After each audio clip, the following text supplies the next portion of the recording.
وہ قدیر جل جلالہ کی خفیہ تدبیر سے ڈرتے رہنا چاہیے. اپنی علمیت، شان و شوکت اور جسمانی طاقت پر گھمنڈ سے بچنا اور چرب زبانی اور پھونک پھاں سے پرہیز کرنا ضروری ہے. کہ نہ معلوم علم الہی میں ہمارا کیا مقام ہو، کہیں ایسا نہ ہو کہ ایمان برباد ہو جائے.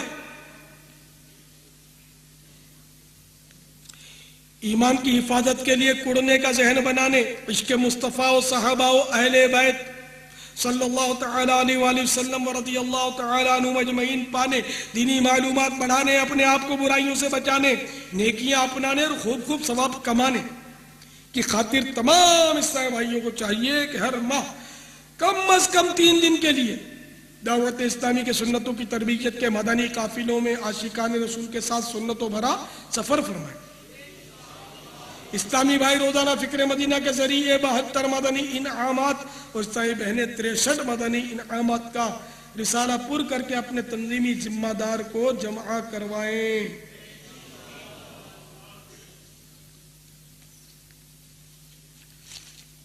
اور دعوت اسلامی کے مدنی ماحول سے ہر دم وابستہ رہیے. مکتبۃ المدینہ سے جاری ہونے والے بیانات کی کیسٹیں اور وی سی ڈیز بھی سنتے رہیں، دیکھتے رہیں، تو اس طرح بھی انشاءاللہ ذہن بنتا رہے گا.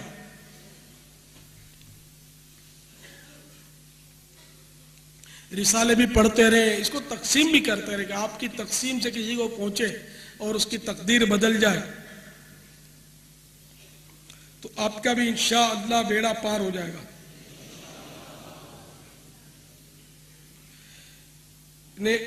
ایک عجیب و غریب بہار میں آپ کو سناتا ہوں. اس سے انشاءاللہ آپ کو لنگر رسائل تقسیم کرنے کا بھی ذہن ملے گا. شاید آپ کو جوش آئے گا کہ جتنی رقم جیب میں سب کے رسالے خریدو اور بانٹو بانٹو بانٹو. اس طرح تقدیریں بدلتی رسالوں سے بھی. روپیہ 2 روپیہ 4 روپے کا رسالہ اتنا کام بعض اوقات کر جاتا ہے. خیر، تو حیدرآباد باب الاسلام کہ ایک ذمہ دار اسلامی بھائی کا بیان ہے. میں اپنے انداز میں یعنی یہ خلاصہ وار بیان کیا جا رہا، وہ جس نے بیان دیا اپنا وہ جس طرح بھی دے. تو پہلے یعنی اس کا یہ بیان ہے کہ پہلے ہمارا تعلق ایک بد مذہب گروہ سے تھا. ہمارے نظریات اچھے نہیں تھے.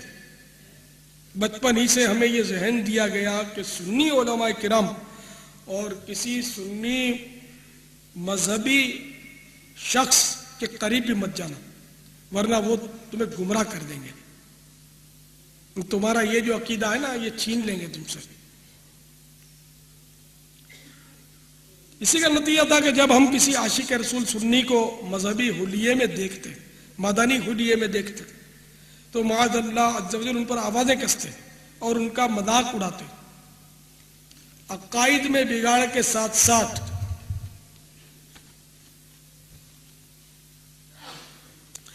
اعمال بھی بگڑے ہوئے تھے. اخلاقی برائیوں کا بھی ابتلا تھا. فلموں کا انتہائی شوقین تھا. چھٹی کے دن دوستوں کے ہمراہ سنیما گھر جا کر فلم دیکھنے کا عرصہ دراز سے معمول تھا.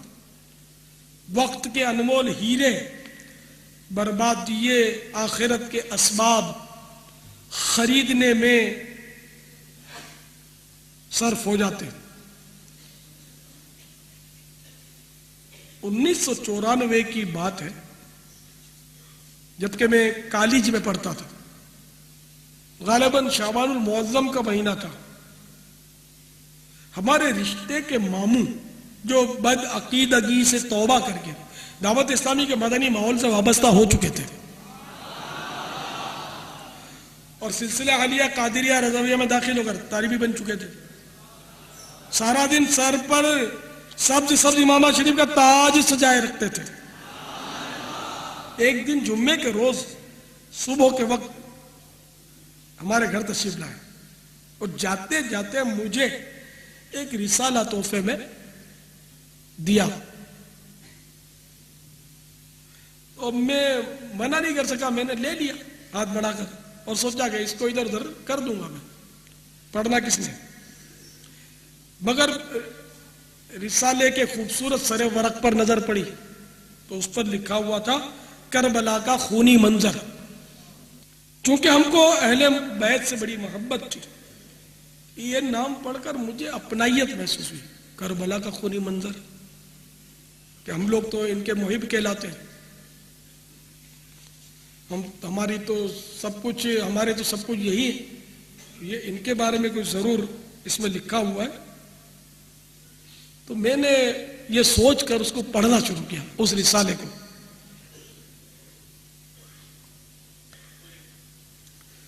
اہل بیت کرام علیہم الرضوان سے والہانہ عقیدت کا اظہار اتنے مہذب اور باادب انداز میں پہلی بار پڑھ رہا تھا.